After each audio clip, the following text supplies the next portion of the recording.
Hello, everyone, and welcome to another exciting hour of America's #1 wrestling program, Mid-South Wrestling.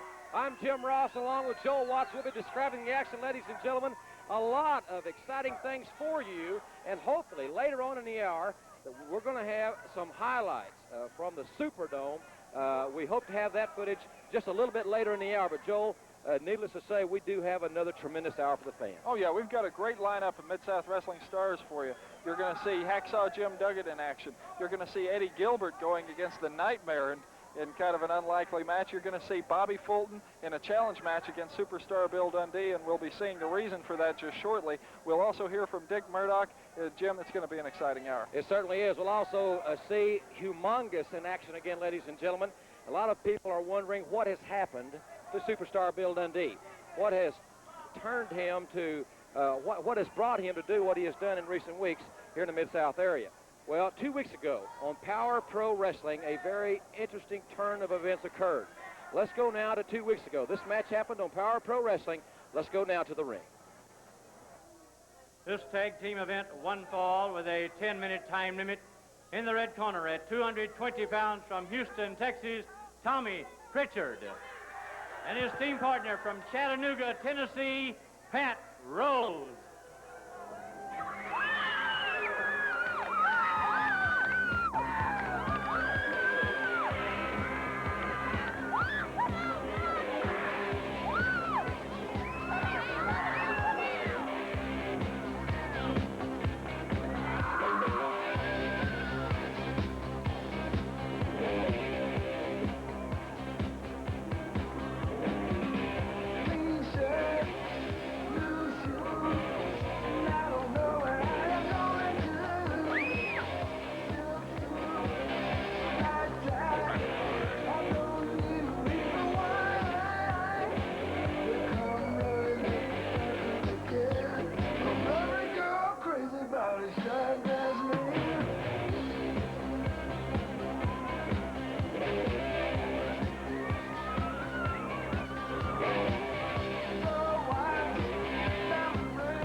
Bobby Fulton from the City of Angels, the Fantastic. One fall, 10-minute time limit. Your referee, Carl Fergie. Well, here's to the ring introductions. Carl Fergie will be your referee for this Power Professional Wrestling bout. We've got... I was going to ask you this, but now I'm going to tell you. I don't like you strutting. I don't like you shaking your little booty so all them little girls will catch their nose and going to scream. I'm only going to tell it to you one time, Bobby. I invented all this stuff, Jack. When you was crawling around the ranch room floor, I was not in the school of hard knocks, and I don't want you doing it, okay? Leave it at that, and I'm giving you a quote. No, don't try. Don't try, Bobby. Hey, don't try, I'm telling you. Don't try.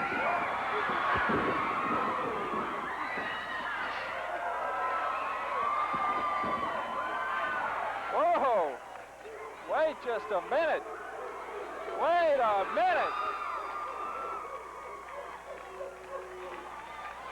Now this is unexpected. Carl Fergie calling for the bell. I guess we got a match anyway. Superstar Bill Dundee coming into the ring saying that he didn't like Bobby Fulton doing his strut and saying that Fulton was copying him from Memphis. I don't know that Bobby Fulton was imitating him, but nonetheless, we got action. Fulton with the arm drag, hard down to the arm bar and twist, tags into Tommy Rogers. Rogers in. Tommy Rogers and Bobby Fulton have become master tag team tacticians. They operate as well together as anybody I've ever seen, and they have swiftly moved up the rankings, not only in the Mid-South, but in the entire world. I think they're ranked in the top 10 tag teams in the world by just about everybody, every wrestling magazine, all the experts. Tommy Rogers. Tag into Bobby Fulton. Fulton off that second rope. Coming down hard across the arm of Tommy Pritchard, but Pritchard rakes the eyes. Pritchard rakes the eyes, and he and Pat Rose are quickly trying to gain momentum on Bobby Fulton. But Fulton swinging away with right crosses. Fulton's a great brawler.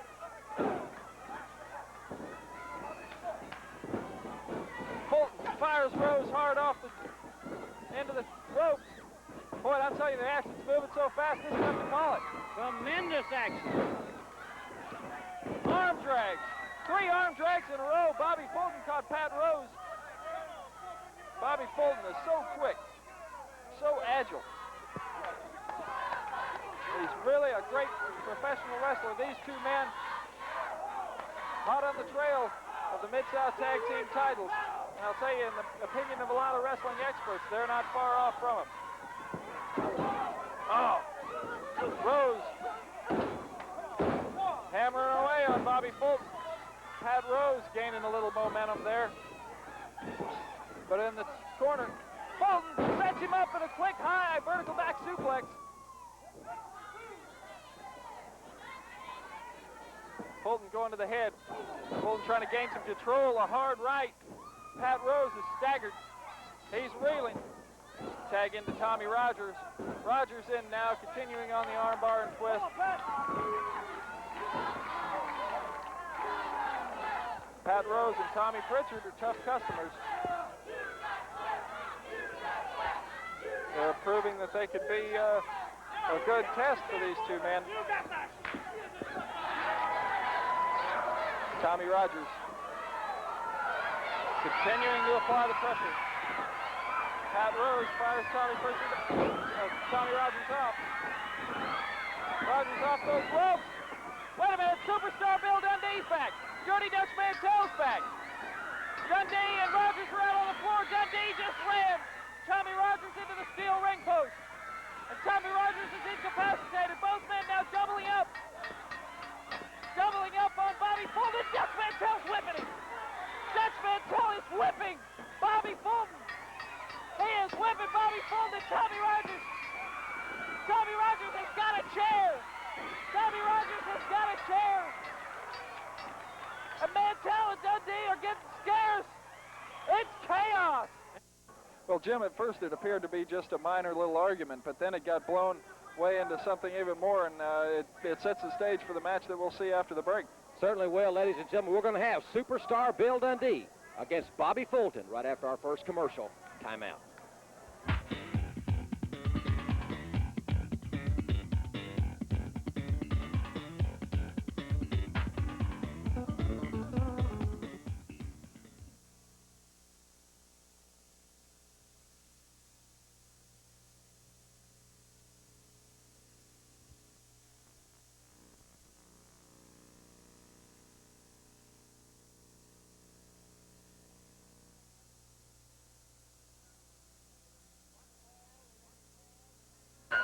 This event, one fall with a 10-minute time limit. In the red corner at 208 pounds from Melbourne, Australia, Superstar Dundee.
Majestic Bobby Fulton. Let me tell you something, boy, Fitz. How can you call him a sharp-dressed man and there's nothing happening, Jacket? Now, if you're lucky enough to beat me, you'll be a sharp-dressed man. But you can wear that suit out, punk. Well, that's certainly an interesting situation. Dundee, very irate, and he said that if Fulton can beat him in this match, that Fulton will win that hot pink outfit that Dundee is so proud of. A very expensive outfit, no doubt about that. But there, the stakes, something added to the ante, so to speak, Joel. I guess so. Superstar Bill Dundee is taking this very seriously. He feels like Bobby Fulton has been imitating him. And I definitely don't know if that's the case. I'm sure that Bill Dundee doesn't have a patent on this strut or anything like that. You can hear the fans really getting behind Bobby Fulton. Go, Bobby, go. They are primed and ready for this match. The fans are really excited. And Bill Dundee starting off with a handshake. I'm sure that's a tactical maneuver. Collar and elbow tie-up. Bobby Fulton ready to brawl. Well, he has good reason to, Joel, after what the fans have seen just a little bit earlier in our program today. What happened a couple of weeks ago here on Power Pro Wrestling. Oh, yeah, that was definitely uncalled for. Dirty Dutch Mantell and Superstar Bill Dundee whipping Bobby Fulton.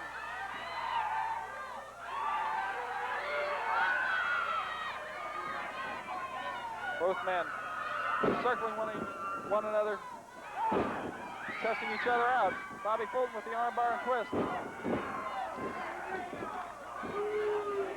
He takes Dundee to the mat, but Dundee back up to his base. Back to the feet, the hip toss.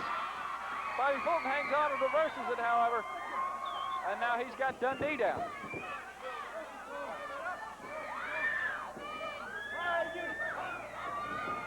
You gotta know this match is going to be fast-paced. That's the style that both these men have exhibited in many of their matches in Mid-South. Right now, Bobby Fulton is really controlling the action on the arm of Bill Dundee. I think if you watch closely also, there's a lot of anger in these two men's faces. There's a score to settle here. Bobby Fulton with a clean break out of the ropes. And Dundee complaining about it.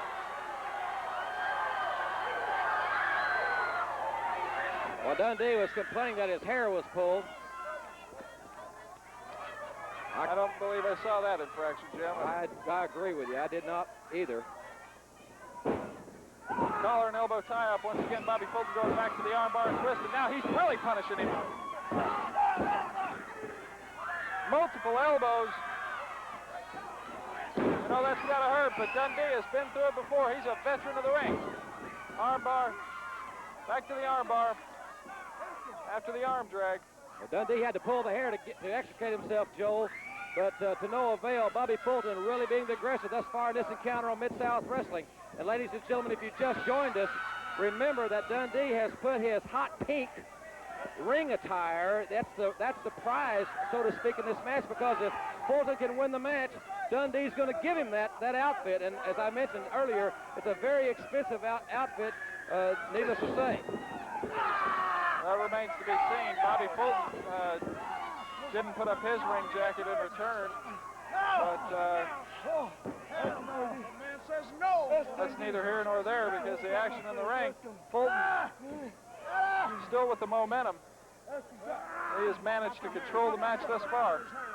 Now he's got the half Nelson and the hammerlock. That's a good pitting combination, but the veteran, Dundee, manages to get out of it. Boy, he really caught him in the midsection, Jim. He certainly did. He sunk it right in there, but Fulton right back to the attack. Lightning quick arm drag, and there Fulton, that's got a... He's exhibiting what, you know, I don't think anybody's got a patent on some of those maneuvers. Dundee's ego, perhaps slightly inflated. I don't know of any patents that he has, but there's Dundee extricates himself from that maneuver with a kick. But he is really feeling that arm. Fulton has done a tremendous job in working on that arm throughout this battle. But Dundee really caught him with a kick. Dundee is very quick with those kicks. Oh. Very impressive forearm, and he has found a hole. Now Dundee, quick to get on the attack, quick to get on the offensive, but you see him holding that left arm. Another kick to the face, and now Dundee with right crosses. He is jabbing him. Fulton goes down, feels the sting of the canvas, lateral press. He kicks out. Now it's Fulton back with the right crosses. Fulton retaliating now. Fulton's retaliating, and he's got the upper hand. Arm whip. Dundee into the corner. Dundee there went to catch him for the kick, but Bobby Fulton jockeys for position. Arm whip. Fulton back in again. Fulton back in, and he catches Carl Fergie in the face. And Dundee off the top rope. That's an automatic disqualification. The referee was caught. Looked like right in the eye. But Fergie back counting 1, 2, 3.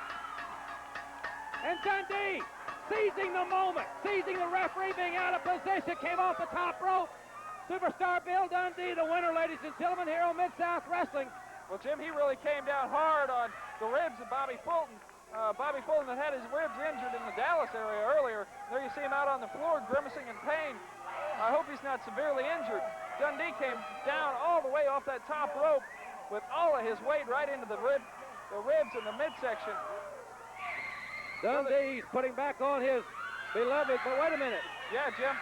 He's got Dutch Mantell brought Fulton's ring attire. Fulton's ring attire was laying outside the ring, and now Bill Dundee is tearing it up. There's no reason for that. Bill Dundee's tearing it up, and I know for a fact that Bobby Fulton spent quite a bit of money on that thing. There's no reason for that. Here comes Tommy Rogers. Tommy Rogers into the ring now, and for good reason. Bill Dundee has shown his true colors, and now Tommy Rogers and Bill Dundee are fighting. Rogers on top of Dundee, but here comes Dirty Dutch Mantell. It's 2-on-1. And Rogers is fighting him off as best he can, but it's 2-on-1. He's fighting him, Jim. It looks like Mantell and Dundee are getting the upper hand. Tommy Rogers in the street clothes. Dundee's taking off the belt. Whoa! He hit the referee. Dundee's got that belt off. Dundee's got it off, but Rogers kicked him in the midsection. The bell went flying free. Bobby Fulton's back. Bobby Fulton got the win. Yes, sir. Listen to that leather pop. Oh, Jim, the fans are on their feet. They're going wild. Bobby Fulton popping away with that whip, with that belt. Well, ladies and gentlemen, we'll be back with more. We'll be back with more after this word from the exciting Mid-South Wrestling Television Network.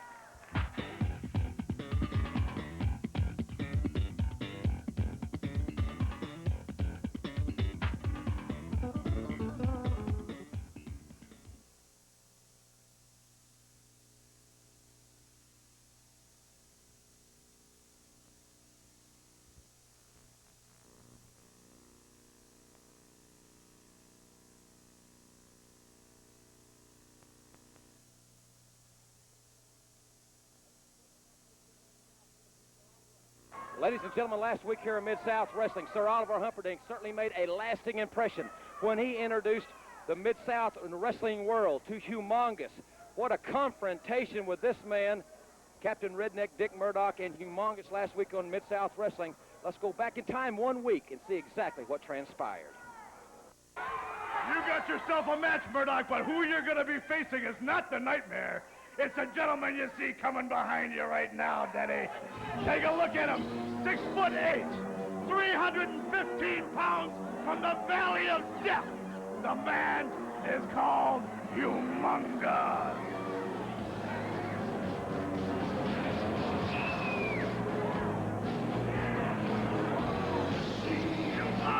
Humongous, that's the man's name right here. Get out of the ring and let the fight begin.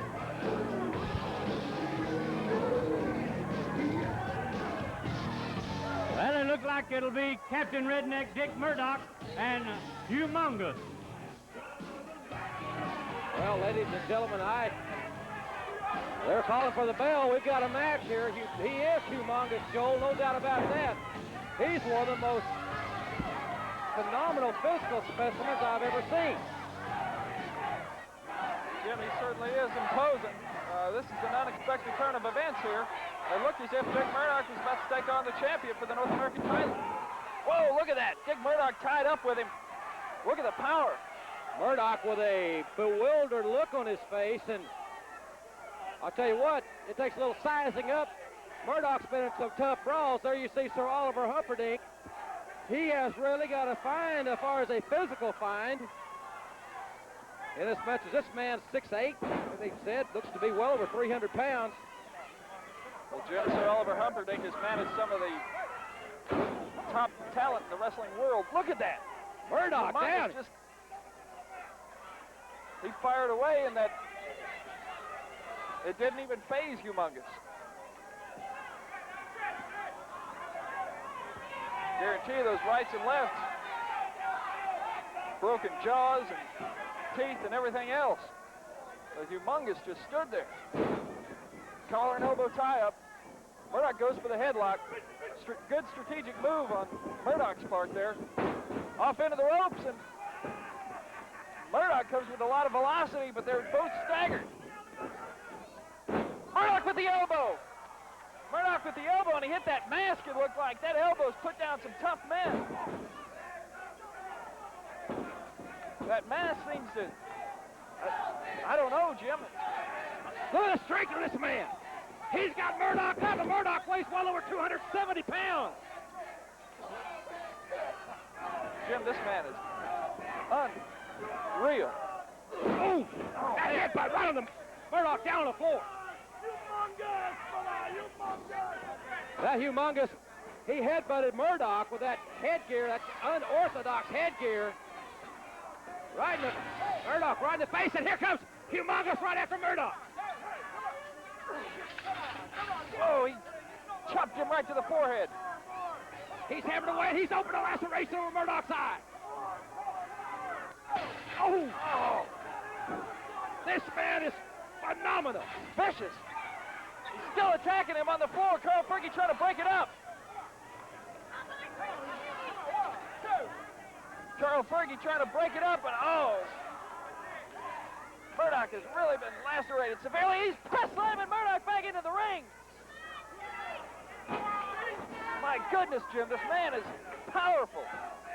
I have never seen anything like this. Never in wrestling have I ever seen anything like this. Humongous. Oh! That flying headbutt. And Murdoch is severely hurt. Murdoch has been deeply lacerated. And Humongous. Now, with his version of the Shinnomaki, Humongous has got Murdoch, and Murdoch is in so deep trouble. Dick Murdoch. This is stunning the crowd. The crowd is hushed. They can't believe what they're seeing. Dick Murdoch being virtually manhandled by this phenomenal athlete. Carl Fergie checking the arm. That's twice. If he goes the third time without a response, he calls it. No!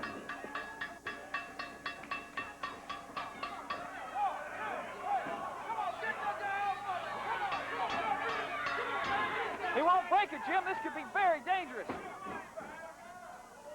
Well, ladies and gentlemen, you have seen it just as we have. They're the winner. Humongous and Oliver Humperdinck. Sir Oliver Humperdinck has a real weapon now in his arsenal. Well, Dick, it was certainly one of the most shocking turn of events I have ever seen in wrestling. This man made such a lasting impression. Of course, no one knows that any better than you. This man, well, let's hear your comments. Well, Jim and Joel and all the folks out there in Mid-South, you know that professional wrestling is the toughest sport in the world today. You know, I've played football and I've rodeoed professionally, and I've been around a long, long time, and that man was one of the most devastating and awesome creatures I've ever seen in professional wrestling. Just getting a few stitches put in your head or getting busted open, that's a part of life in professional wrestling. Getting your teeth knocked out, getting your bones broken. You know, it's a man's sport. It's a tough organized sport. But when you have to go up against, I was geared to wrestle one person here on television. Then Humperdinck shows up, and he brings out the Nightmare. Well, I've wrestled that man. I know what to look for. I geared myself for that, and then all of a sudden, he brought out this Humongous. Well, in professional wrestling, I've hit a lot of people with my elbow, and it's dropped a lot of people. Yes. It didn't even phase that man. I don't know what we're going to do. He's got some kind of mask on. I don't know what he looks like. I've never seen a man. A lot of people were hollering a barbarian, but he is not the barbarian. I'll tell you, I've never met anybody with such strength. He picked me up, I guess, like a paperweight and just chumped me back in that ring. But there'll be another time, another place, and I haven't run from a person in my life. And I don't mind getting scarred up, but one thing I do mind is getting carried out of the ring. And that happened to me, and it doesn't happen too often to Dick Murdoch. And I'll guarantee we'll meet again. Well, ladies and gentlemen, there you hear the comments from Captain Redneck, the rowdy Texan from Waxahachie. No doubt about it. We haven't heard the last of this situation, and we certainly have not heard or seen the last of Humongous. As a matter of fact, ladies and gentlemen, we'll be back with Humongous right after this.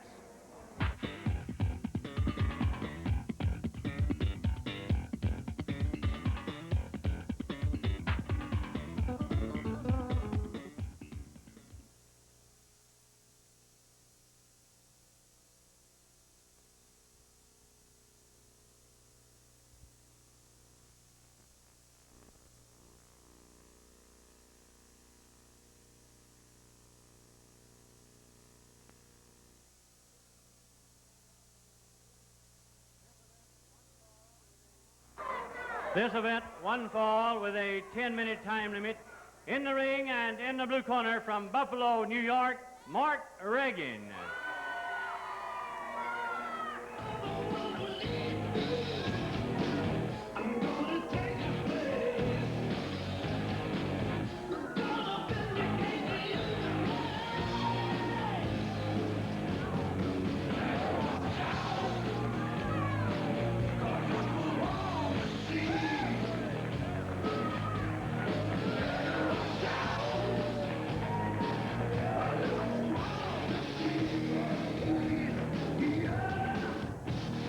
Ladies and gentlemen, from the Valley of Death, 318 pounds, Humongous. And your referee for this event, Tommy Gilbert. Well, ladies and gentlemen, here again, once again, Sir Oliver Humperdinck. There you see him unmasking. And they call for the bell. Humongous and Mark Reagan, and Reagan to no avail. Trying to drop kick Humongous, and what a right hand, and down goes Mark Reagan. So Reagan hit him with everything he had with that drop kick, but it didn't even make Humongous budge. Humongous quick to the attack, quickly building momentum. He's got Reagan up over his head. You got to remember he lifted Dick Murdoch up over his head. Dick Murdoch close to 300 pounds. Oh! Look at that.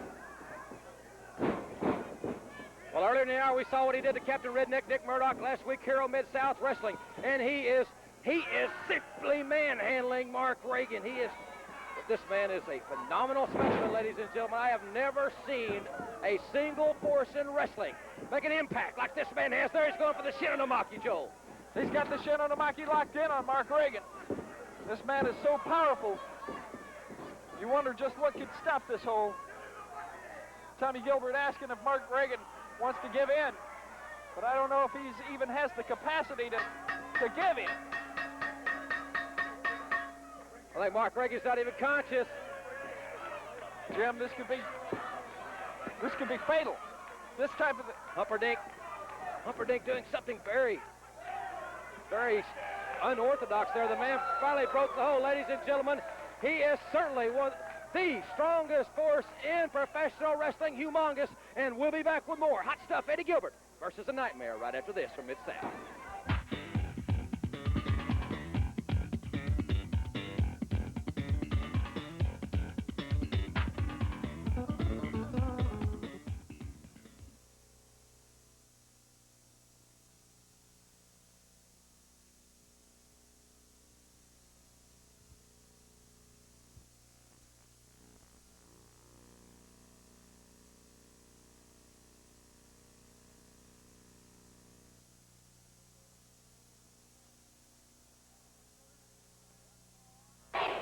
This event, one fall or 10-minute time limit.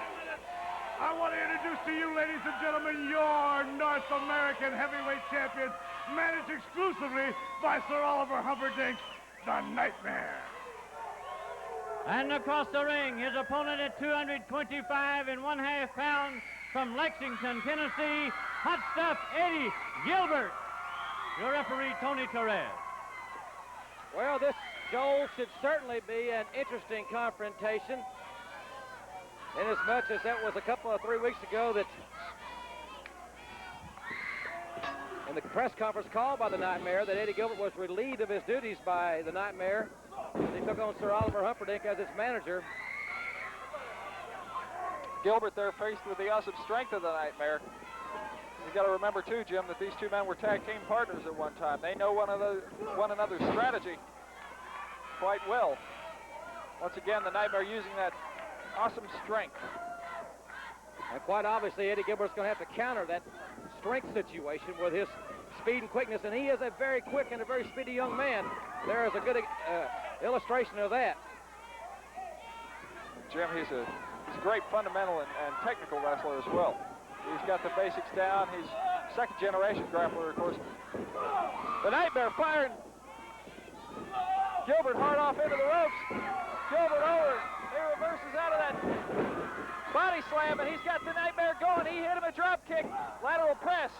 The Nightmare once again with that awesome strength. He powered out, tremendous strength, and now the Nightmare's coming right back after Eddie Gilbert. But Gilbert uses the ropes to his advantage.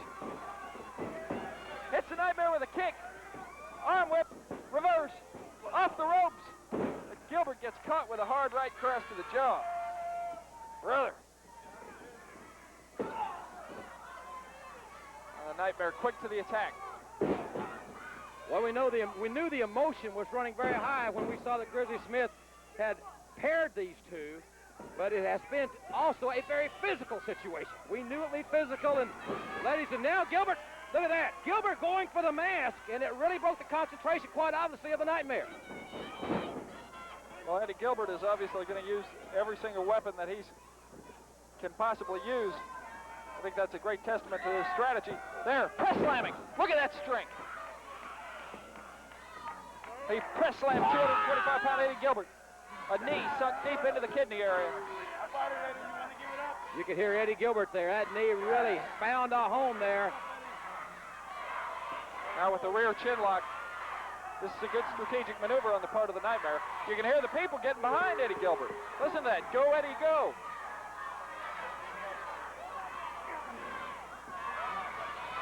A quick change. I don't know if Eddie Gilbert is used to hearing the fans getting behind him. I'm sure it can't be hurting him at this point. It's nice to know that somebody's behind you, especially when you're in this position. A very advantageous position for the Nightmare, I might add, because he's controlling the head and the upper shoulders there, the upper spinal column. But now Gilbert makes it to a base. He gets a little bit of distance and fires a right cross hard. But the Nightmare counters with a couple of his own, and now Gilbert is staggering back into the turnbuckle once again. Hard arm whip into the turnbuckle. Gilbert catches the Nightmare a little bit off guard. Catches him off guard with a hard forearm, and now the Nightmare goes after him, but misses. Gilbert using that speed and agility, as he said before, Jim. Gilbert's out quicker than the Nightmare. He's got him confused. Reverse arm whip off the ropes. But Gilbert's going up for the mask. Gilbert's going up for the mask. The Nightmare once again with that strength. The Nightmare going to his tights. He's putting something in that mask, Joel. I saw it. He put something in that mask. Gilbert blocked it, but it hurt his arm. Eddie Gilbert blocked it, and then the pile driver. Gilbert blocked the headbutt, but it hurt his arm. The Nightmare's pile drove him. 1, 2, and 3. Eddie Gilbert knew the strategy, but to no avail. Another impressive victory. Right there you see the man, the North American champion, the Nightmare. And we'll be back with a man of the hour, Hacksaw Jim Duggan, right after this.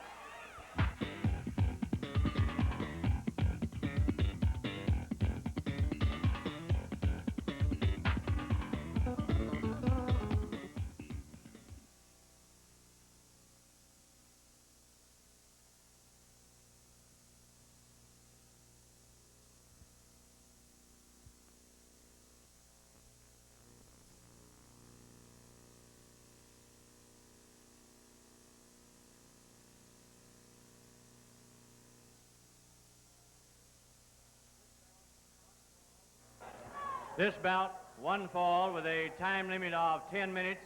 In the red corner at 290 pounds from Columbus, Ohio, Carl Stiles.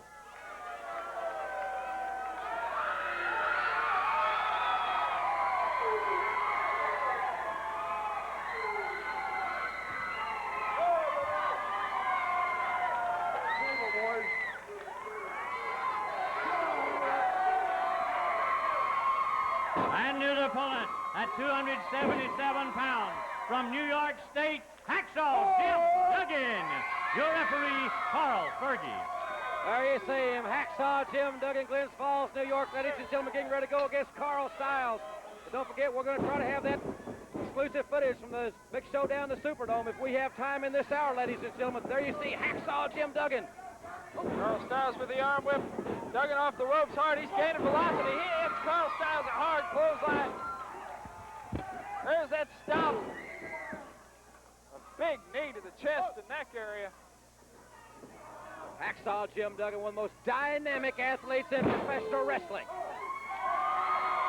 You hear that crowd? They're solid behind this man. And he got him with a spear. He connected Hacksaw Jim Duggan with a spear. 1, 2, and 3.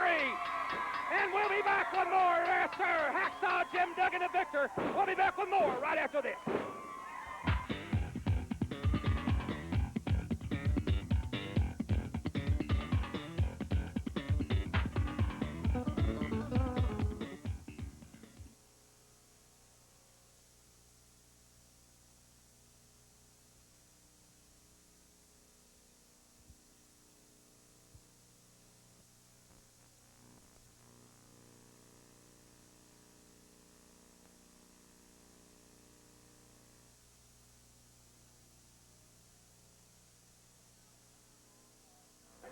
This bout, 1 fall or television time remaining. In the red corner from Orlando, Florida, Jerry Gray. His opponent in the blue corner, 231 pounds from San Antonio, Texas, Wendell Cooley. Your referee, Tommy Gilbert.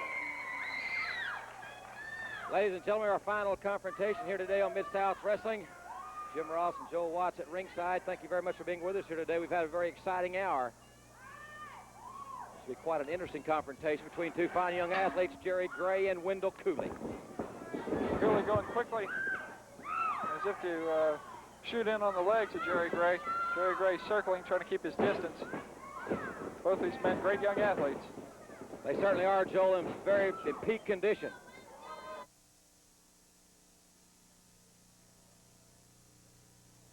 We interrupt this match to bring you this crucial update on the events that happened in the Superdome. First, in a very controversial situation, Cowboy Bill Watts and Hacksaw Jim Duggan wrestled Kamala and Kareem Mohammed in a no disqualification match. Cowboy Bill Watts was the loser of the fall, and the stipulations of the match dictate that Watts cannot wrestle in the Mid-South for 90 days. This is Cowboy Bill Watts' first defeat ever in the Superdome. We don't know the identity of the masked man who interfered in the match. He is apparently a new henchman employed by Skandar Akbar and could possibly be a new addition to Akbar's army. This situation could place Jim Duggan in dire jeopardy in his battle with Skandar Akbar. Also, Dick Murdoch became the new North American champion in a resounding victory over the Nightmare. In spite of protests being registered by Sir Oliver Humperdinck, Dick Murdoch is officially the new North American champion.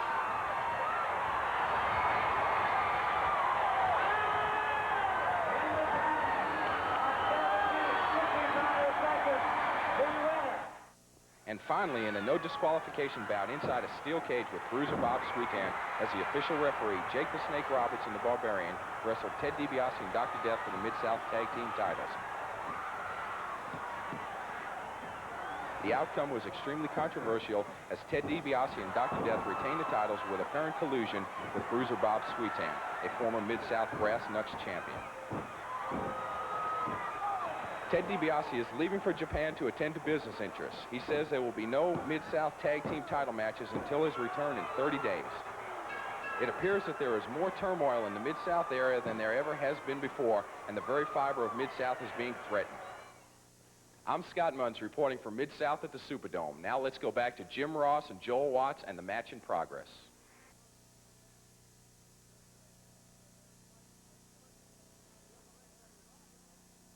But Jerry Gray tried to attack him. Did you see the velocity that they generated out of the hip toss? I'm telling you, these men are going, those are steel cables. Well, They have about a 10,000-pound test on them, and you really got to have a lot of velocity to break something like that. we've had some very unusual turn of events here today, notwithstanding what we have just seen here. You talk about velocity. There is a lot of velocity, but now this adds a tremendous risk factor as far as this match is concerned, Joel. We've only got a top and a bottom rope, no middle rope, ladies and gentlemen. Unpredictable. If that's the way you like it, you've got it right here on Mid-South Wrestling. Well, this changes up the strategy of these two men quite a bit, I'm sure, on both of their parts, because now the velocity that you could generate out of those ropes is sufficiently decreased. There, the arm whip back to that top turnbuckle, and whoa! Jerry Gray connected with a hard elbow. Jerry Gray connected with a hard elbow, and now he's got the chance to gain some momentum. A hard right cross to the jaw. Wendell Cooley's staggered from that somewhat. Gray moving in methodically. He certainly is. It's been a very evenly fought contest thus far. Nice takeover. Now Jerry Gray, the aggressor. Ladies and gentlemen, this has been a very closely fought contest. There you see referee Tommy Gilbert checking to make sure it's not a chokehold, to make sure it's that the reverse chin lock. Cooley, a strong young man, as is Jerry Gray. Cooley trying to come to a base. Neutralize the maneuver of Jerry Gray. Cooley's got that top wrist lock. Gray, though, Jerry Gray there, using the hair, maneuvering Tommy Gilbert out of position. We're actually taking advantage of Tommy Gilbert's position. And now he's got Wendell Cooley back in the rear chin lock, but Cooley fighting back up to a base. He's getting up once again using the top wrist lock to try and make his way out of it. Jerry Gray complaining that the hair is being pulled. Tommy Gilbert goes to check on it once again. Gray uses the hair on Cooley. And Gilbert caught him. Good officiating there by Tommy Gilbert. Gilbert caught him, and he made him break the hold.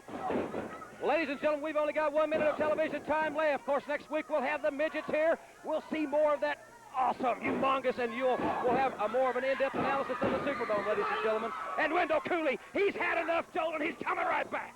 He sure is, Jim. He's firing away with right crosses. He's trying to get that momentum going as quick as he can. These two men know that it's TV time remaining. And, of course, as we said earlier, a victory can mean so much. Wendell Cooley there with a really, really hard savate kick to the chin. Something I haven't seen Cooley use before. He's got a wide arsenal. Hard arm whip. Jerry Gray goes in, but Cooley catches him out of the ropes in a sunset flip type maneuver and catches him for the victory. Yeah! Wendell Cooley with an impressive victory, ladies and gentlemen. 15 seconds left of airtime, ladies and gentlemen. Next week, you'll see more of Humongous here on Mid-South Wrestling. The midgets will be here, and we'll have an in-depth analysis of the Superdome. For Joel Watts, I'm Jim Ross saying thanks for being with us. We'll see you next week on Mid-South Wrestling.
Hello again, everybody, and welcome to another exciting hour of America's #1 wrestling program, Mid-South Wrestling. I'm Jim Ross, along with Joel Watts. We'll be describing the action, ladies and gentlemen, and matchmaker Gridley Smith has assembled another tremendous card. Joel, why don't you tell the folks about some of the top stars they're going to see right here today? We're going to see a newcomer to the Mid-South, El Casario, brought in by Skandar Akbar. We'll also see a new tag team combination, Dr. Death Steve Williams and Bruiser Bob Sweetan. We'll see Al Perez against the Nightmare in a Mid-South Wrestling main event. We'll also see Hot Stuff Eddie Gilbert in action and Sir Oliver Humperdinck's newest find, Humongous. It should be a great hour. It certainly should. Ladies and gentlemen, of course, you all know the tremendous Superdome event has come and gone in New Orleans, ladies and gentlemen, and so many crucial matches in that particular situation. As we all know, Cowboy Bill Watts and Hacksaw Duggan went against Kamala and Kareem Muhammad. That match with no disqualification. If Watts or Duggan lost the fall, they had to leave Mid-South. The man that lost the fall had to leave Mid-South for 90 days. If Kamala or Kareem Muhammad lost the fall, Akbar had to leave Mid-South for 90 days. It was a very controversial match, one of the most physical matches in Mid-South wrestling history. Let's go now back in time and see what happened. Kamala's got Watts in trouble. He's coming off the ropes. He goes for that big splash, but Watts gets out of the way. A key situation. This could be the breakthrough Cowboy Bill Watts needs. He has got to make the tag to Duggan. He does it. Hacksaw Jim Duggan is back into the ring. Kamala has tagged Kareem Muhammad and Zambui. Duggan's trying to hold off those two big monsters. Watts is in deep trouble from the punishment that he and Kamala have inflicted upon each other. Duggan is doing a fine job of keeping Zambui and Kamala at bay. It's giving Watts a respite at this point. But you got to watch out because Skandar Akbar is still on the outside of the ring. There they fire Duggan off, and Akbar pulls that top rope. Hacksaw Jim Duggan goes crashing down to the concrete floor. As Akbar picks him up, you can see on the outside as he runs him into the post. But Watts is back in the ring, and he's trying to fight off Kareem Muhammad and Kamala. He's got him going with rights. Kamala and Zambui really hurting, but there you see Skandar Akbar into the ring now. Watts kicking Kamala out of the ring. Duggan's still on the outside. There Akbar throws Tony Torres out. Watts is being double-teamed and triple-teamed by these two big men. Now Skandar Akbar. Akbar has kicked the referee one more time back outside. Akbar is preparing to burn Cowboy Bill Watts. There he's got him in trouble, but Jim Duggan comes in with the spear and saves Cowboy Bill Watts from a certain burning. There you see the fire going off. Akbar, I guess, trying to destroy the evidence or something. But he missed burning Cowboy Bill Watts, and now Watts and Duggan are back on the fight with Kamala and Zambui. There's Hacksaw Jim Duggan on the outside with Kamala as Duggan rams Kamala's head to the corner post. Boys, pandemonium at the Superdome, and now Akbar is right where they want him. The crowd loves it. Watts ripping the shirt. He and Hacksaw Duggan have Skandar Akbar right where they want him. There he's got that riding crop. They've got the shirt down to the bare skin. Once again, the fans are going wild. There's Duggan going out on the floor after Zambui, trying to keep him from coming into the ring and sneaking up from the back on Cowboy Bill Watts. Whoa, did you see that right hand? What a right hand by Hacksaw Duggan as he's on the floor fighting both Kamala and Kareem Muhammad. Watts still in the ring. He's in the ring by himself with Skandar Akbar. Who's this man? Oh, a savate kick straight to the lung and heart area. Cowboy Bill Watts, there you see Akbar waving his man in. Cowboy Bill Watts, that's the bot kick, and Kamala comes off. Kamala with a big splash. The referee's in the ring. He's counting 1, 2, and 3. Ladies and gentlemen, Cowboy Bill Watts, for the first time, has lost the fall in the Superdome. Watts must leave the Mid-South for 90 days. Well, ladies and gentlemen, that was the 25th Superdome in New Orleans. And I might add, it's the first time that Cowboy Bill Watts ever lost in the Superdome. Obviously, General Skandar Akbar feels that he has the momentum, and rightfully so. He does have the momentum in his side right now. He's in a very influential position, and Akbar made these comments. Never before had the stakes been so high in any event. You saw Watts and Duggan viciously attack me before the match began. Never before in the history of the Superdome had Bill Watts had so much to lose. And frankly, my career and my life was in jeopardy because Cowboy Bill Watts was obsessed in crippling me. Enter El Casario, a member of El Flan, a Puerto Rican organization. Yes, you guessed it, a terrorist group that is anti-American.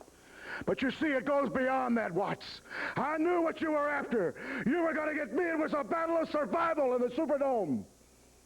But this man came in at the critical moment, and I told you I always had one step ahead of everybody. But I'm not content with you, Watts. I know that you're gone. It's Hacksaw Jim Duggan and anybody else that steps in my way with the acquisition of this man who can beat Devastation Incorporated. Well, Akbar has amassed an awesome army, a great stable of mercenaries. It seems almost impossible to overcome it, but the thing that worries me at this time, and I'm sure it worries a lot of the wrestling fans, is it has put Jim Duggan into a very dire predicament. It's like he's having to face this army all alone. He's lost one of his major allies, and the situation looks pretty grim. However, there was some good news that came out of the Superdome. Let's go to some footage, a highlight of one of the matches in the Superdome. Let's go to that now. Murdoch reverses the arm whip, and there's that big elbow. He really hammered the Nightmare with it, and now he's going after that mask. This has been a tremendous confrontation for the North American title. It's all along this tremendous crowd in the Louisiana Superdome. There you see Sir Oliver Humperdinck. He's up on the ring apron, but Dick Murdoch is turning the mask of the Nightmare and using it as a weapon against him. Look there, the Nightmare is blinded. Nightmare rakes the eyes of Murdoch. There he goes for a body slam. Murdoch reverses, takes the Nightmare to the ropes, and down goes Humperdinck. Nightmare still blinded with his own mask. He's setting him up. Dick Murdoch setting him for the brain buster. He's setting the crowd senses what's going to happen here. Murdoch with that brain buster crashes down, comes the Nightmare. The referee to the count, 1, 2, and 3. 1, 2, and 3, a new North American heavyweight champion. There you see him, Captain Redneck Dick Murdoch, and the fans are going wild here at the Superdome Wrestling Extravaganza. Well, to the delight of the thousands of fans in the Superdome, and I'm sure to all you fans at home, we have a new North American champion, Captain Redneck Dick Murdoch. Standing proud for America, he is the North American champion. But needless to say, Sir Oliver Humperdinck is incensed about this situation. He made some comments pointed directly toward Captain Redneck Dick Murdoch, and here they are. By now you've heard the Mid-South version of what happened that fateful night at the Louisiana Superdome, but I'm here to tell you the truth about what really happened. They said Humongous couldn't stay in the corner as my bodyguard that night, and in fact that if I didn't get him out of there at that very moment, that they'd strip the title from this man, no match even taking place. Well, while I was out taking Humongous back to the dressing room, Dick Murdoch did your dirty deed, and by the time I got back to ringside, Murdoch, you had the audacity to come over and grab onto me and rough me up. Well, let me tell you, Murdoch, you're going to learn, and everybody else around here is going to learn, that you don't stick your hands on me without paying the price. And Murdoch, then you did your dirty deed and got the 1, 2, 3, where you're going to be the shortest-lived championship of all time, and we're going to see to it, the Nightmare and Humperdinck. Well, Captain Redneck Dick Murdoch, certainly a marked man as far as Sir Oliver Humperdinck is concerned. Humperdinck also has a couple of double tough men in his arsenal as well, talking of Humongous and the Nightmare. And ladies and gentlemen, when we return, we will see General Skandar Akbar's newest find, El Casario, will make his Mid-South debut here right after this timeout.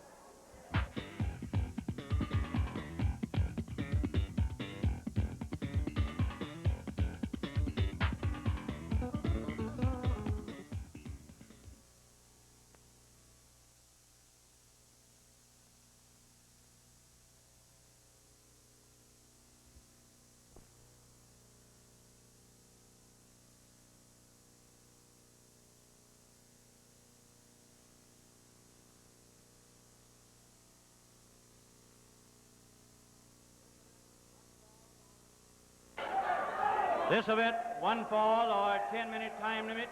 In the red corner, General Skandar Akbar presents the newest addition to his stable from Puerto Rico, El Casario.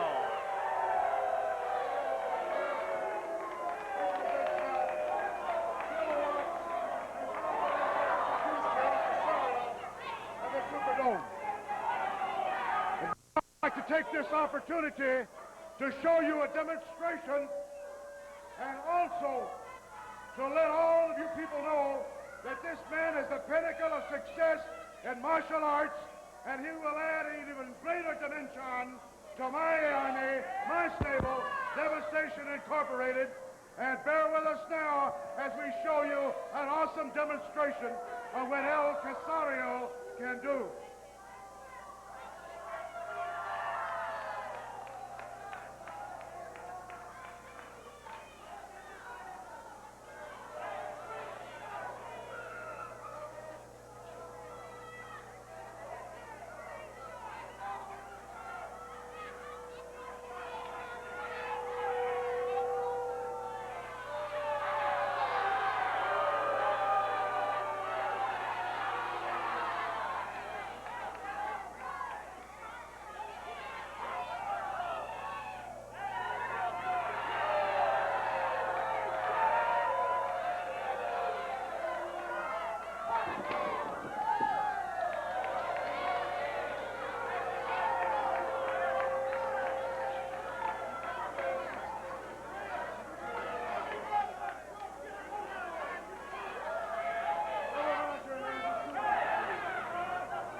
And now, El Casario's opponent in the blue corner from Buffalo, New York, Mark Reagan. Well, ladies and gentlemen, we're ready to get after it here on Mid-South Wrestling. A very impressive display of martial arts by El Casario. And I hate to say it, but it certainly looks as if General Skandar Akbar has found another one. We saw El Casario make his debut in the Superdome, and those chops and those feet, we have said many times, lethal weapons, but this is indeed one of the most devastating men I've seen in quite some time. Oh, and what a kick. Flush to the jaw, Jim. He pulls Reagan up. My gosh. Body slam. Karate thrust to the throat. This man is vicious, Jim. He certainly is. His hands and his feet. He destroyed those boards and those chops. You can hear it echoing all through the Irish O'Neill Boys Club as Mark Reagan trying valiantly to fight back. Reagan with a chop of his own, but it's to no avail. This man is awesome.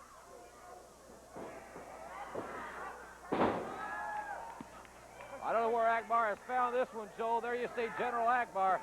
He has that karate chop right to the throat area.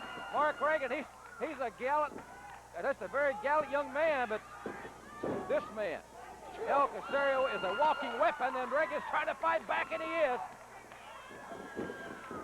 Reagan goes for the arm whip. Casario. Oh!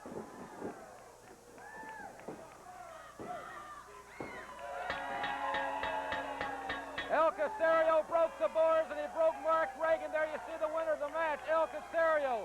Akbar has found another, and we'll be back with more Superdome highlights and a look at a double tough tag team combination right after this.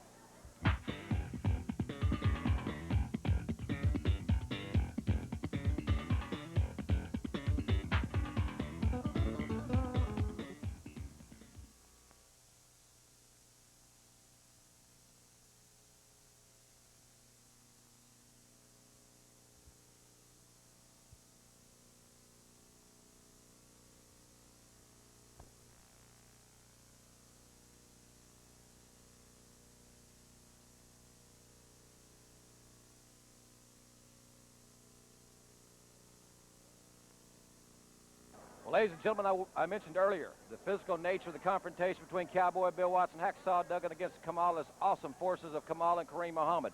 Yet another tremendous physical encounter was held inside a steel cage for the Mid-South Tag Team titles with no disqualification. Jake the Snake Roberts and the Barbarian going against Ted DiBiase and Dr. Steve Williams with a special referee, former Brass Knucks champion Bruiser Bob Sweetan. Let's go now to the Superdome and join the closing moments of the Tag Team Championship.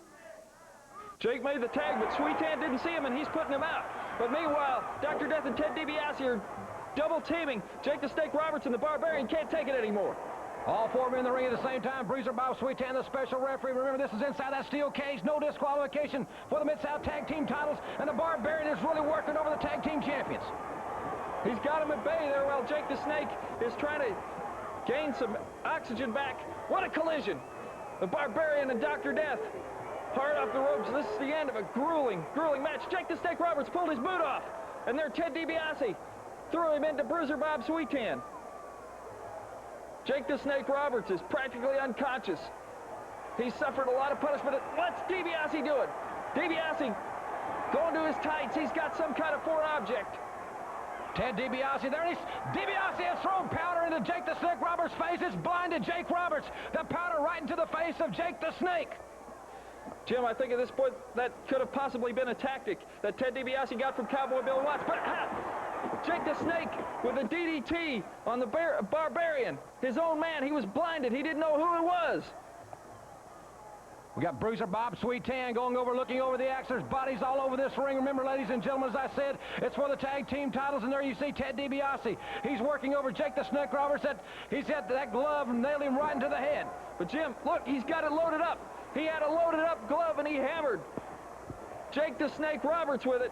There you see Roberts deeply lacerated. The Barbarian coming to help his partner. But Dr. Death, you can see him adjusting that arm brace in the background. Dr. Death Steve Williams unloaded arm brace, and he really nailed the Barbarian. Ladies and gentlemen, this match is so physical. And there you see Dr. Death throwing the Barbarian out right into the steel cage. Now we've got 2-on-1, the champions in the ring. That arm brace is still loaded up, Jim. You got to remember it. Oh, look at the punishment that Dr. Death is unleashing on Jake the Snake Roberts. How much more can Jake the Snake take? Dr. Death, it looks like he was going to the ropes there. Ted DiBiase still on Jake the Snake, but here comes the Barbarian. The Barbarian throws Dr. Death all the way off that top rope. DiBiase with a wild swing. The Barbarian with an atomic drop. And the Barbarian and Jake the Snake Roberts are slowly turning the tables in this championship encounter. But here comes Dr. Death right back, and Dr. Death has the full Nelson on the Barbarian as Sweet Tan checks Jake the Snake. DiBiase wants to load up that glove again, but he dropped it. Jake the Snake with the DDT, and the fans are going wild. Jake the Snake has got Ted DiBiase pinned with a lateral press. He's trying to get Sweet Tan's attention, but Sweet Tan looks as if he's ignoring him. Sweet Tan has just nailed Jake the Snake with that boot, and the Barbarian following in kind. But remember, Dr. Death's got that thing loaded now. Sweet Tan has turned the tables. What is going on here in the Superdome? That heavy boot. Dr. Death has got DiBiase on top of Jake. 1, 2, and 3. The referee has counted them down. Controversy surrounding this tremendous situation. The titles are still at home with DiBiase and Dr. Death, but we haven't heard the last of this situation with Sweet Tan. Well, Jim, in my opinion, and I'm sure I'm not alone in thinking this way, I think we should have new Mid-South Tag Team Champions at this point. If it weren't for the apparent collusion of Bob Sweet Tan with Ted DiBiase and Dr. Death. Shortly after the match, however, a strange turn of events, DiBiase announced that he's going to be leaving to Japan to take care of some business interests of his, and that wasn't all he had to say. Let's go and take a look at that interview now. As Mid-South Tag Team Champions, we're not required to defend these titles for at least 30 days against anybody. But Jake the Snake, you've gone ahead and snaked your way right into the pocket of Mid-South Wrestling and got yourself a title match. Forcing the issue, forcing your hand like you've tried to do all along. Well, you think you've pulled one over Ted DiBiase this time because you know I'm going to be gone. You know I'm going to be in Japan, so you're going to walk right in the ring. Ted DiBiase's not there. You win the belts by forfeiture. No way, baby. We're not going to walk in the ring and give you everything. I'm going to be gone. But this man right here, I'm giving Bob Sweet Tan power of attorney to represent me in any match, including a title match. So, brother, if you want the tag team titles, this is the team right here that you're going to have to go through. And you people in this area that remember Bob Sweet Tan know that that is no easy feat. So in summarizing this situation, ladies and gentlemen, Ted DiBiase is going to Japan to take care of personal business. While he is gone, he has given Bruiser Bob Sweet Tan power of attorney to represent him in Mid-South Tag Team Championship matches with Steve Dr. Death Williams. The controversy continues in this situation, and right now let's go to ring announcer Boyd Pierce and see Dr. Death and Bruiser Bob Sweet Tan in action. This event, a tag team match, one fall with a 10-minute time limit. In the red corner, the rugged duo of Bruiser Bob Sweet Tan and Dr. Death Steve Williams. And across the ring, their opponents, Dale Williams and Mike Nichols. Your referee, Tommy Gilbert. Tag team action here, ladies and gentlemen, on Mid-South Wrestling. Thanks very much for being with us. Jim Ross and Joel Watts at ringside as we get ready for tag team action. Dr. Death Steve Williams and Bruiser Bob Sweet Tan. In effect, they are the Mid-South Tag Team Champions. As we heard DiBiase's statement giving Sweet Tan power of attorney to represent his team. Of course, Sweet Tan is no stranger, Joel, to the Mid-South rings. One of the toughest men ever in this area. As a matter of fact, Jim, he held the Mid-South Brass Knucks trophy longer than anybody in Mid-South history. Dr. Death there with a vicious headbutt. Oh, what a kick.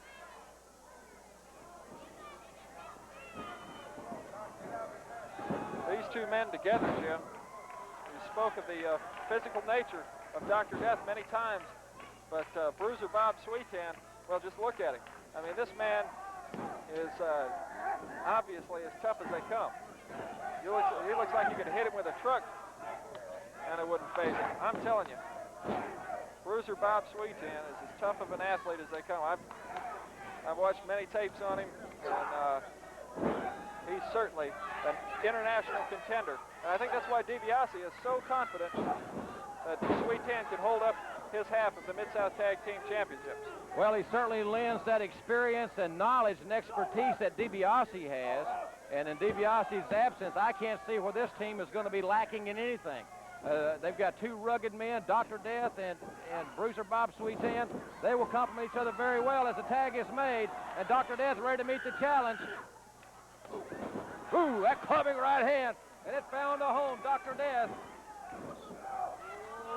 He's got him up, There's Jim. the tag. They made the tag, Joel. There's a vicious backbreaker. Sweetan off those ropes. Whoa! Bruiser Bob Sweetan with that velocity coming off the ropes, and he planted a knee deep into the sternum area. And a tremendous victory. Dr. Death just decapitated another one, ladies and gentlemen. This is a rugged duo, and we'll be back with Al Perez versus the Nightmare right after this.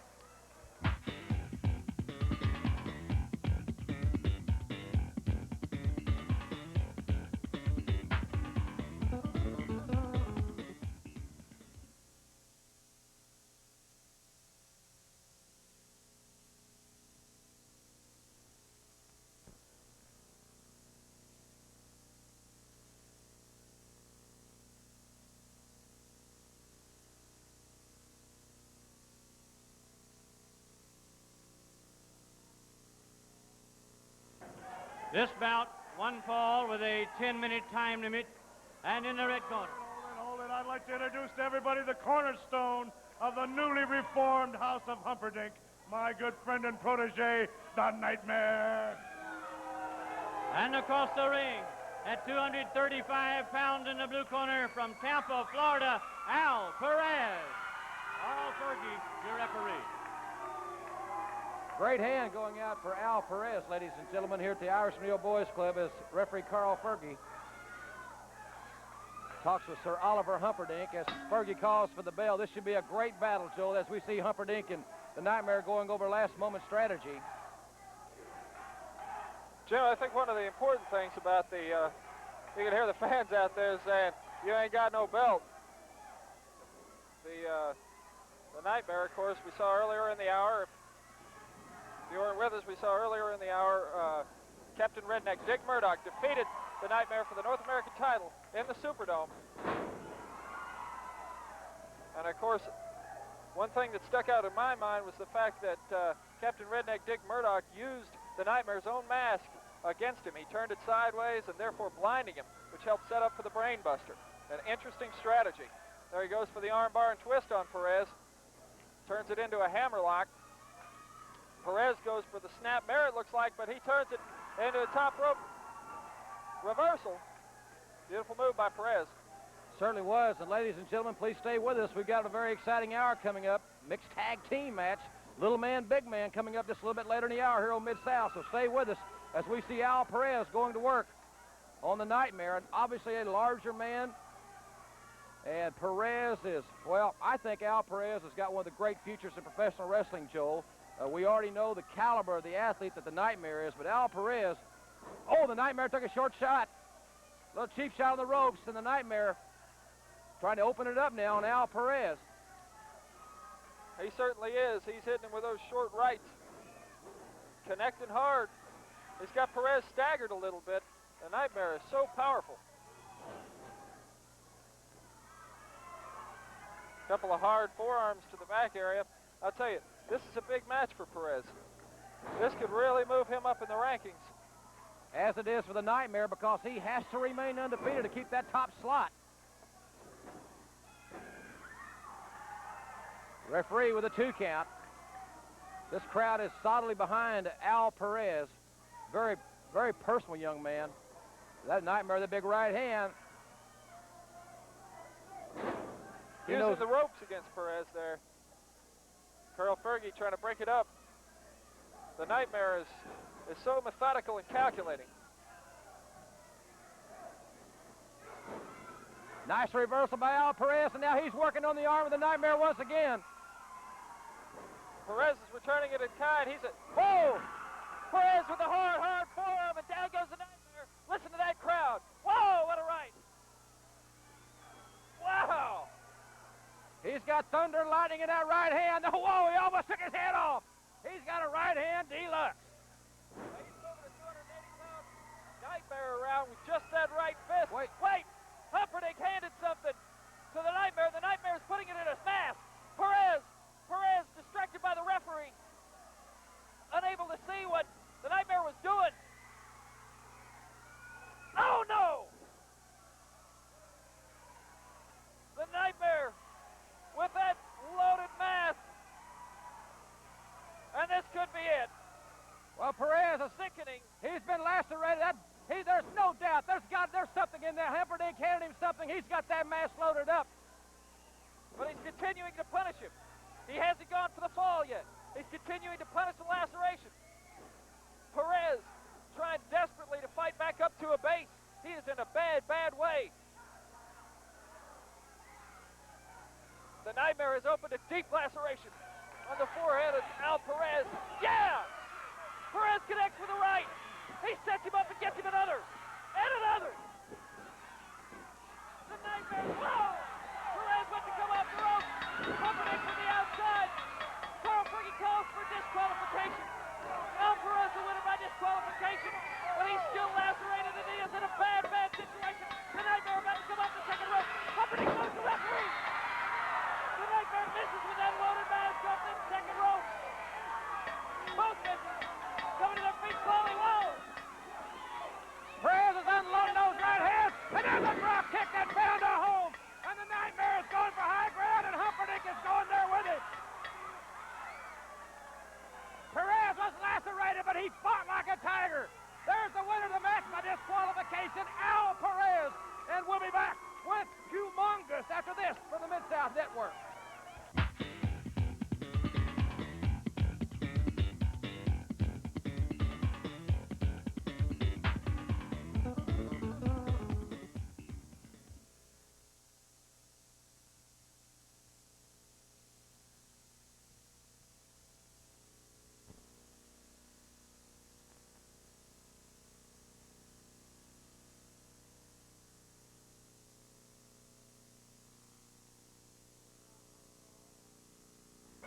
This bout, one fall or 10-minute time limit. In the ring, in the blue corner from Chattanooga, Tennessee, Pat Rose. And his opponent, who hails from the Valley of Death and who works exclusively for the House of Humperdinck, Humongous!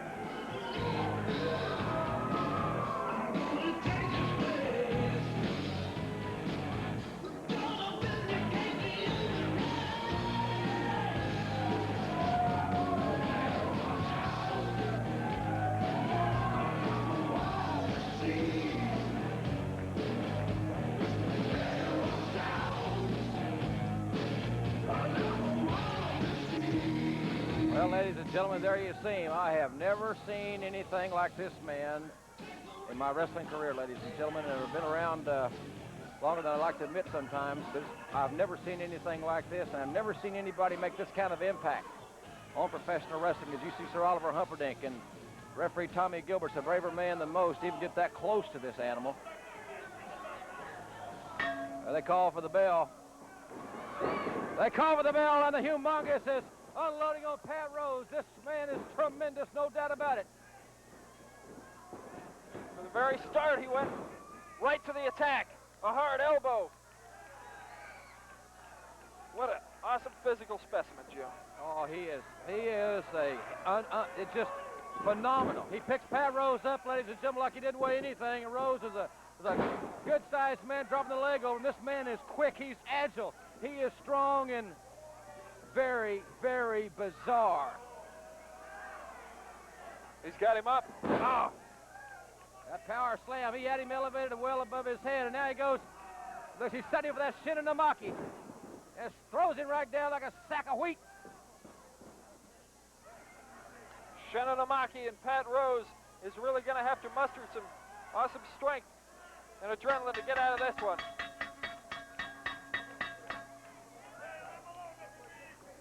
Well, the referee's going to have to... Jim, he's got to break this hold. This could get very dangerous. Humperdinck did a very unusual thing there. I don't know exactly what it was, but it caused that big specimen to break the hold. Ladies and gentlemen, Humongous is in the Mid-South, and we'll be back with that mixed tag team match right after this.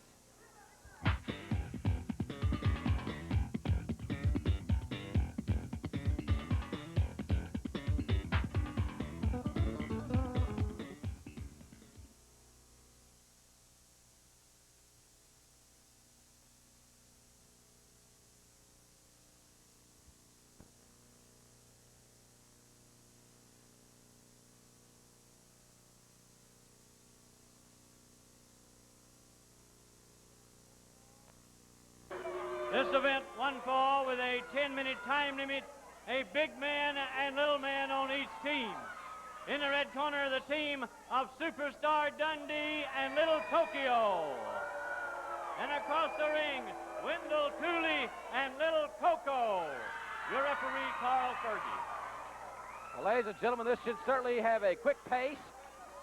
Very unpredictable. Big man, little man confrontation. Not only does the wrestling strategy have to be altered, but the officiating. Oh, Cooley with a couple of quick arm drags. He stuns Dundee with it. Dundee complaining about the hair being pulled.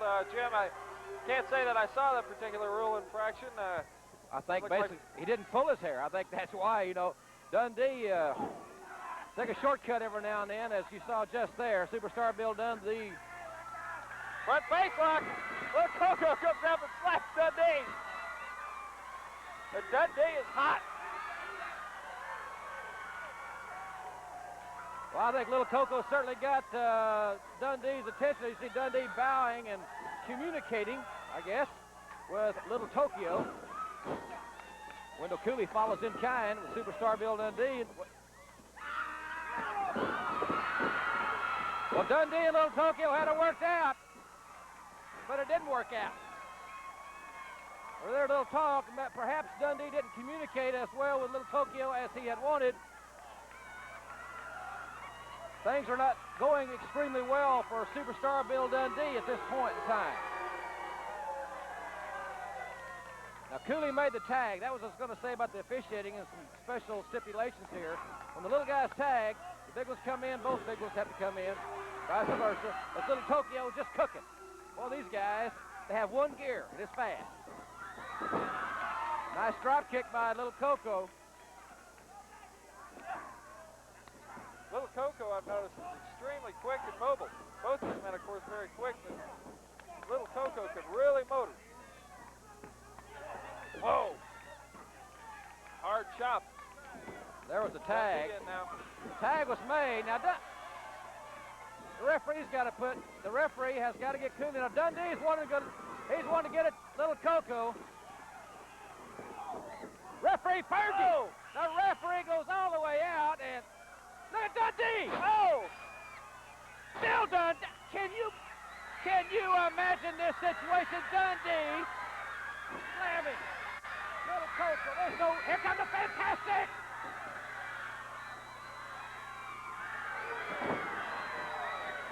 Bobby Fulton came in. He hit Dundee off the second rope with a hard right cross, and he puts Little Coco on top of Dundee. Oh! Yes, sir, I have never seen anything like this. Bill Dundee got it. He got some of his own medicine. Little Coco looks to me like he's really hurt from Dundee's punishment, but Dundee was pinned by Little Coco. Nowhere but on Mid-South, and these people are standing. Ladies and gentlemen, we'll be back with Hot Stuff Eddie Gilbert after this from Mid-South Wrestling.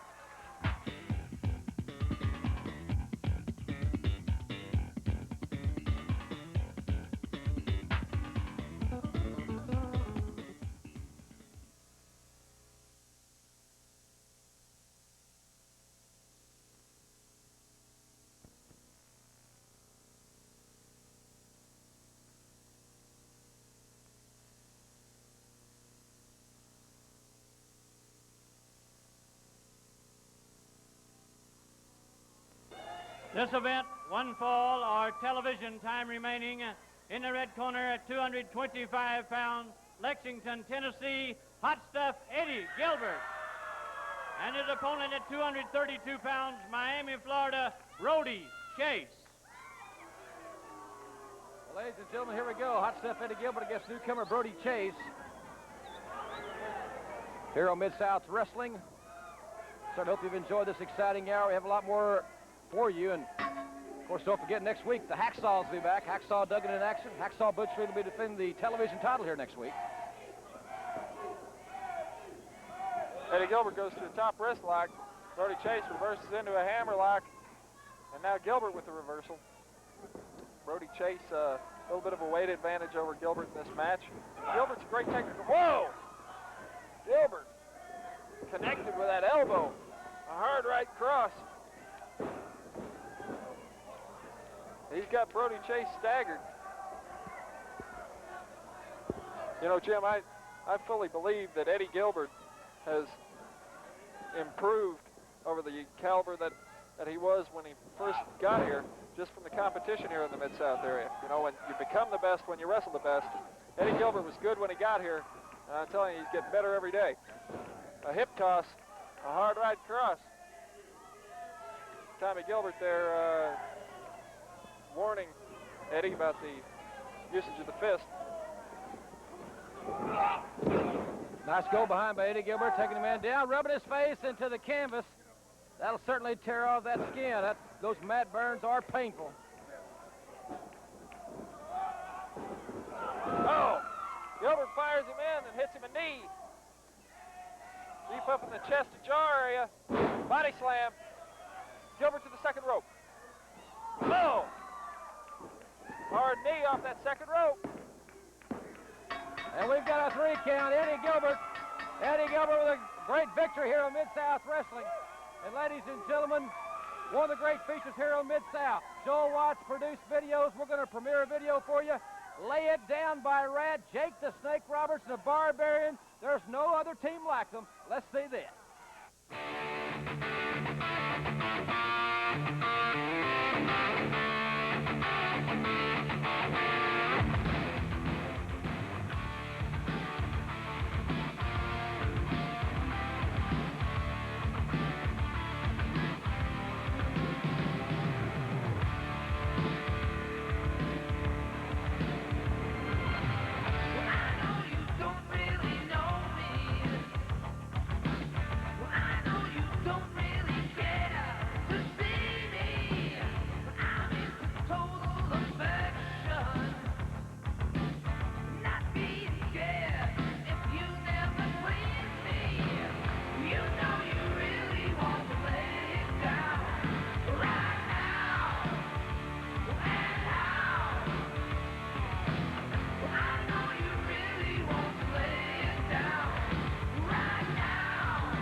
Ladies and gentlemen, that was certainly a great video, and Superstar Bill. Let me just ask you all something. Can I ask you a question? Are you or are you not a big shot in the Mid-South organization? Are you the vice president or something like that, as well as this silly announcer? Are you going to let that victory stand where a midget beat me? Yes. Well, you're just as bad as Grizzly Smith and everybody else that runs this organization. There's no way that a little midget this big is going to beat a guy as big as me. I may not be the biggest guy in the world, but I sure can whoop that little midget, and you're not letting it stand. You'll smirk all over your face, right? You think it's funny, right? Well, it was, yeah, it was, I thought it was you. I'm so frustrated. The referee counted him down. The referee counted him down. Another guy jumped off the top and hit me with an elbow, knocked me down, and then the little guy jumps on top, and is that a victory? What about Would I take a victory like that? Why did you slam him? Why did you elbow him? It was all legal what we did. He tagged out, my little fella tagged me, I came back in. That's tag team wrestling, right? There's nothing says you can't wrestle a midget. I think just there picked is. him up, slammed him, I was going to tag out. I think there's rules in this I'm situation. just going to tell you this, and this is meant to you fantastics. If I got to come to your house and find you, I'm going to beat your brains out. All them goofy people may think you're pretty, but I don't think you're pretty, and I'm going to take it out on you, Fulton, because I don't like you. You're jealous of me. You're jealous how I look. You're not as pretty as me. You're not as tall as me, and you're not as big as me. And there's one thing we definitely know he's not, and that is as smart as me, Fulton. Now, I'm going to tell you something. Hey, nobody asked you.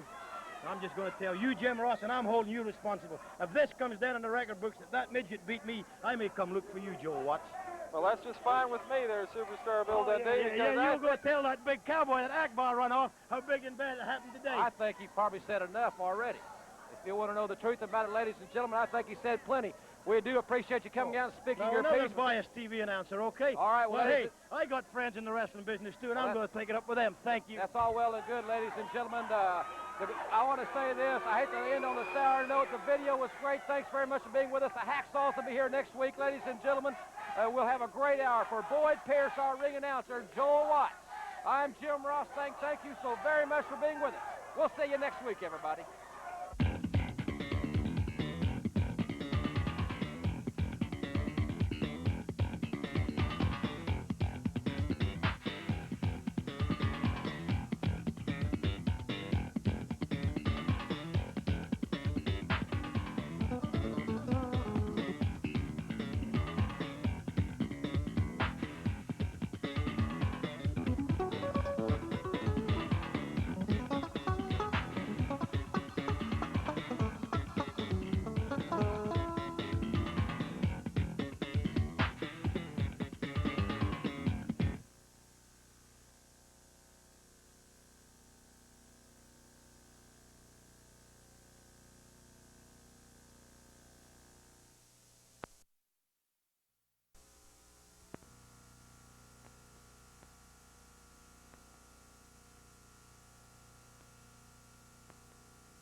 Hello again, everybody, and welcome to Mid-South Wrestling.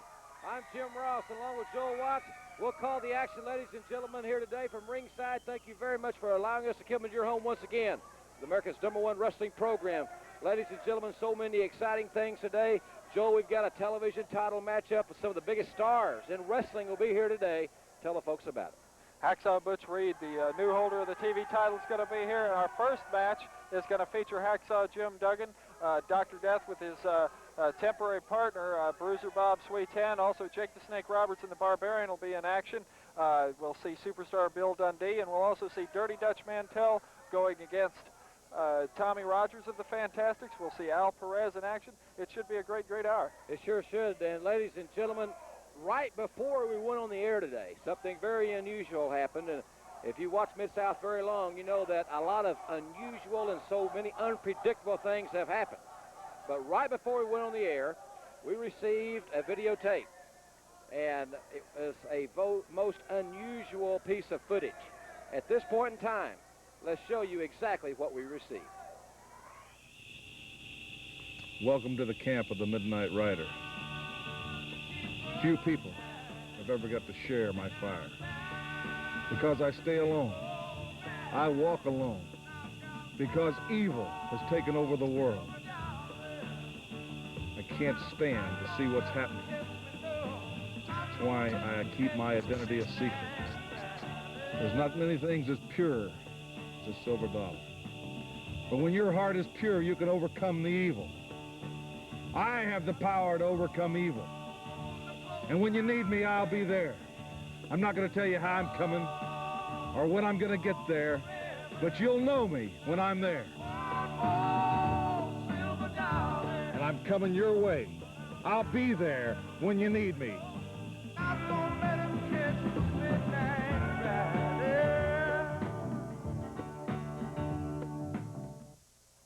Well, as I said, a most unusual piece of film, ladies and gentlemen. This man says he's on his way to the Mid-South, a very unusual message. I think that we could very easily see some fireworks